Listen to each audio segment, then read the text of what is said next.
Hello दोस्तों, नमस्कार। आइए स्टार्ट करते हैं क्लोज टेस्ट की क्लास।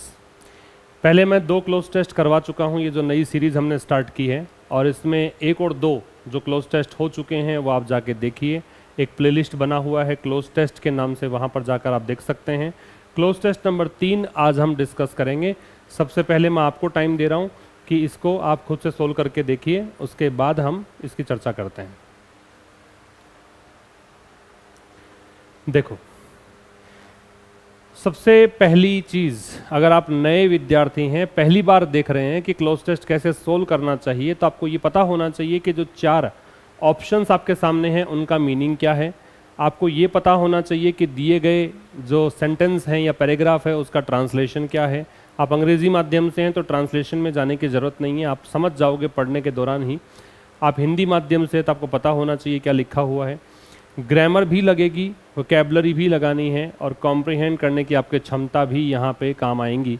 तो सब चीज़ें आपको एक साथ में लगानी होती हैं। देखिए, दिल्लीज एयर क्वालिटी, दिल्ली की जो हवा की गुणवत्ता है। डिटीरियोरेट्स का मतलब क्या होता है? ये होता है विकृत होना, वर्सन करना। लिख लीजिए, इसका मतलब होता है वर्सन। डिटीरियोरेट का मतलब क्या होता है? वर्सन होना, मतलब विकृत करना या फिर खराब करना। ठीक है, वर्सन। तो दिल्ली की एयर क्वालिटी डिटेरियोरेट हो जाती है, मतलब बदतर हो जाती है और ख़राब हो जाती है। विद अनफेलिंग, अनफेलिंग मतलब कभी भी, मतलब ऐसा नहीं होता कि ऐसा नहीं हुआ हो, हर बार ऐसा होता है। अनफेलिंग मतलब बगैर रुके, मान लीजिए। तो अनफेलिंग डैश। अब एक बात समझो कि विद यहाँ है प्रेपोजिशन, अनफेलिंग है वो यहाँ पे है एडजेक्टिव, और आपको पता होना चाहिए कि प्रेपोजिशन अपने बाद में लेता है ऑब्जेक्ट। ऑब्जेक्ट होता है नाउन या प्रनाउन, तो यहाँ नाउन या प्रनाउन आएगा।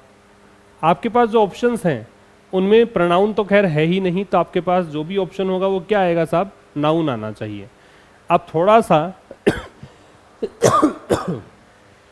आपको पता होना चाहिए कि समटाइम्स जो है वो आपका एडवर्ब है। आप जब टेंस वगैरह पढ़ते हो तो प्रेजेंट सिंपल में ये एडवर्बियल हिंट के रूप में काम में लिया जाता है। ऑलवेज है, ये भी एक एडवर्ब है, एडवर्ब ऑफ फ्रीक्वेंसी है।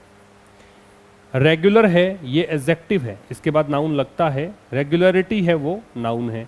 देखो, वर्ड कैटेगरी पहचानना भी इंपॉर्टेंट है, इसीलिए आपको जो सेशन हमारा चलता है न्यूज़पेपर रीडिंग वाला वो देखना चाहिए।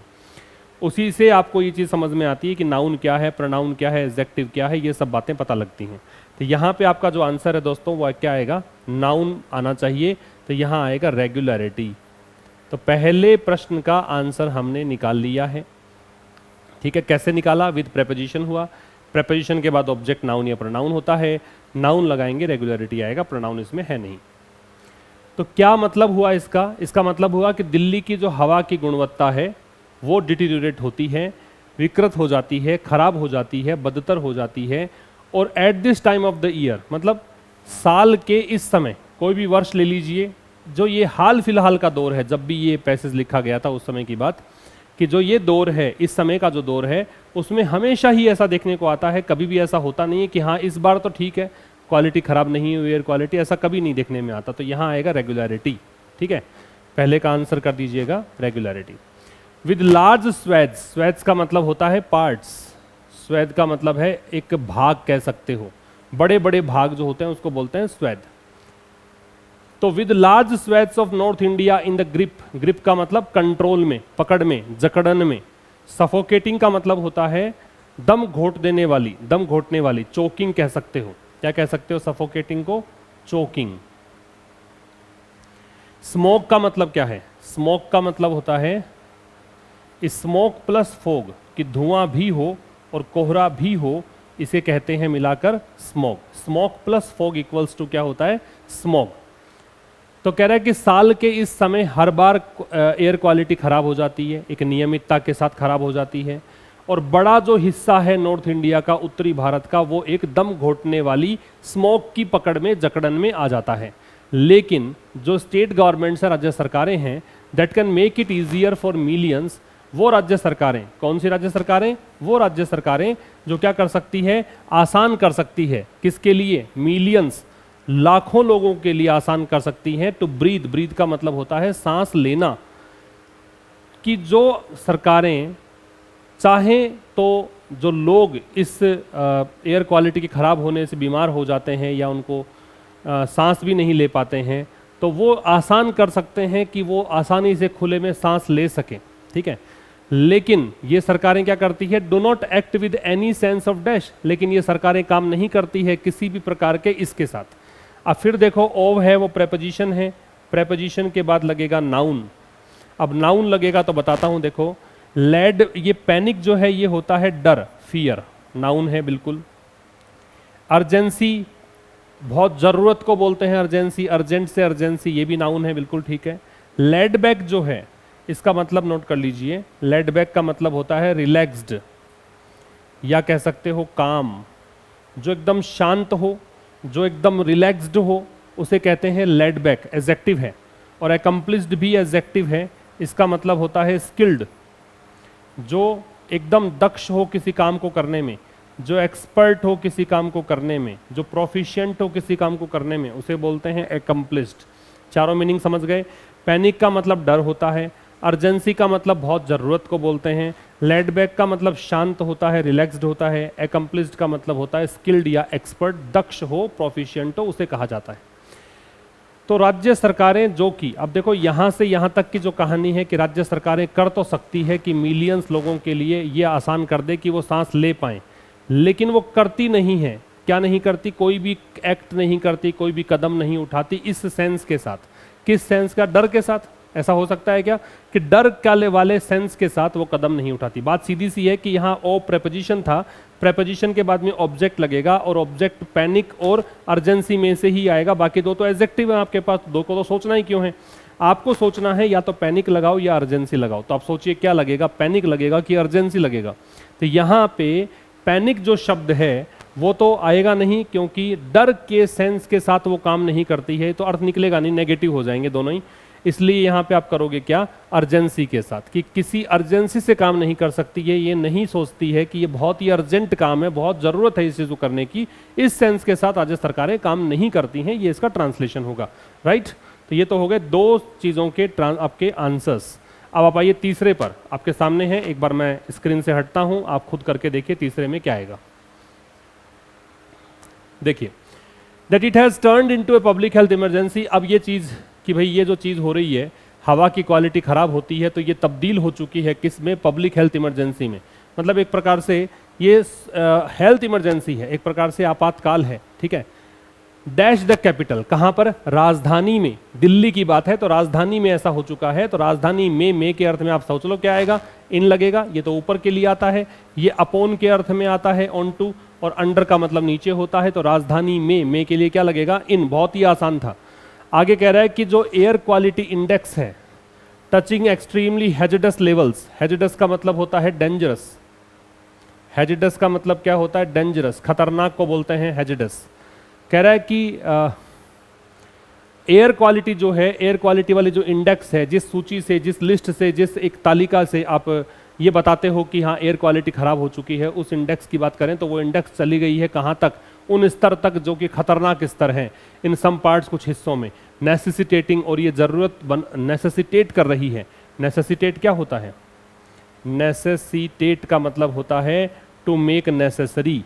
क्या मतलब होता है? टू मेक नेसेसरी, आवश्यक बना देना, जरूरी बना देना।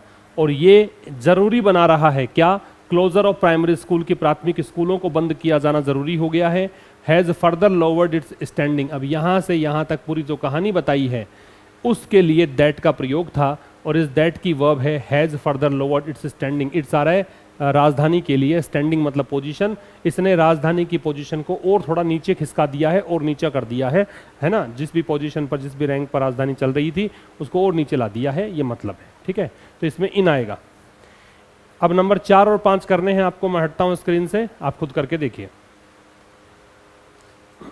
देखिए, इट इज अनकंसिनेबल। अनकंसिनेबल का मतलब होता है अनरीजनेबल, कि ये रीजनेबल नहीं है, ये सही नहीं है, ठीक है, ये अप्रोप्रिएट नहीं है। कोई चीज जो उचित नहीं हो, प्रॉपर नहीं हो, अप्रोप्रिएट नहीं हो, वो अनकंसिनेबल को कहते हैं। तो ये सरकारों के लिए उचित नहीं है। थ्रू डैश एन इनएक्शन, किस माध्यम से? थ्रू आ रहा है, प्रेपोजिशन है, थ्रू का मतलब होता है इस माध्यम से। प्रेपोजिशन के बाद लगता है ऑब्जेक्ट, ऑब्जेक्ट होता है नाउन या प्रोनाउन, तो प्रोनाउन तो इसमें ऑप्शन में है नहीं, तो नाउन, और नाउन में बता दूं आपको कि एक को छोड़कर बाकी सब नाउन है। अनकंसर्न्ड है वो एडजेक्टिव है। अब ये मुझे कैसे पता लगता है, ये अभ्यास करना पड़ेगा आपको। और वैसे बता दूं कि जब भी ईडी लगा हुआ हो वो नाउन होता नहीं है, है ना। इसलिए भी मान सकते हो कि जिन वर्ड्स के एंड में ईडी होता है वो या तो क्रिया बन जाती हैं या एडजेक्टिव बन जाते हैं। आपके पास ऑप्शन हैं 3। स्टेप्स और मेजर्स का मतलब सेम है।